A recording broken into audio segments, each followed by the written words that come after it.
नमस्कार किसान भाइयों, मैं ललित तो मैं एक बार फिर हाजिर हूँ आपकी सेवा में कृषि संबंधित जानकारी। दोस्तों, हमारे यहाँ इन दिनों धान की फसल लगी हुई है और धान की फसल में लोग काफ़ी गलतियाँ करते हैं। धान की खेती किस तरीके से करनी चाहिए। आपको मेरे सुझाव पसंद आए तो चैनल को लाइक और सब्सक्राइब जरूर करिएगा। दोस्तों, धान की फसल में प्रथम खाद रोपाई के 10 से 12 दिन डालना चाहिए। प्रथम खाद में आप SSP या DAP, यूरिया और साथ में माइक्रोराजा डाल सकते हैं।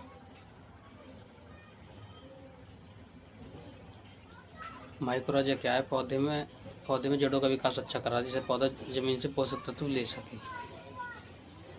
पहला खाद लगाने के 10-15 दिन बाद यदि खेत में खरपतवार है तो खरपतवार नाशक दवाई का स्प्रे कर। मेहनत लोग बिस्पर सोडियम यूज करते हैं, जो कि नॉमिनी गोल्ड नाम से फेमस है।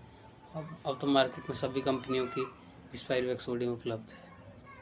कई बार लोग कहते हैं कि हमने दवाई मारी लेकिन नॉमिनी गोल्ड का रिजल्ट नहीं आया। उसमें क्या हुआ, मैंने जो ऑब्जर्व किया है कि लोग जिस टाइम मारते कई बार खेत सूखा रह जाता है, उसके बाद वो पानी नहीं करते तो घास नहीं बढ़ती। तरीका यह है कि जिस टाइम आप खेत में दवाई लगाएं उस टाइम खेत में छिलछिला पानी हो या खेत गीला हो, और दवाई लगाने के मिनिमम 6 घंटे नहीं तो 1 दिन बाद खेत में पानी भरें, और 1 दिन पानी भर कर रखें तो आपकी सारी घास मर जाएगी। घास मारने के बाद फिर आप दूसरे खाद का समय होता है, उसमें आप दूसरे खाद में आप जिंक, सल्फर, माइक्रोफूड,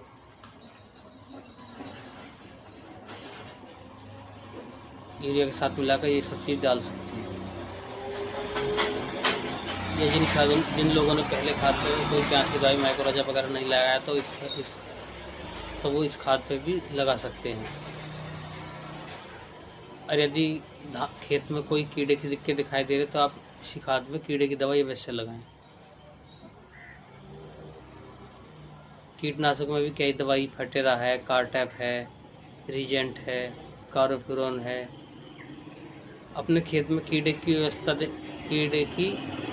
देखते हुए उचित दवाई का प्रयोग करें और सभी खाद मिला के लगा दें। पानी ना हो तो खाद लगाने के बाद खेत में पानी अवश्य कर दें।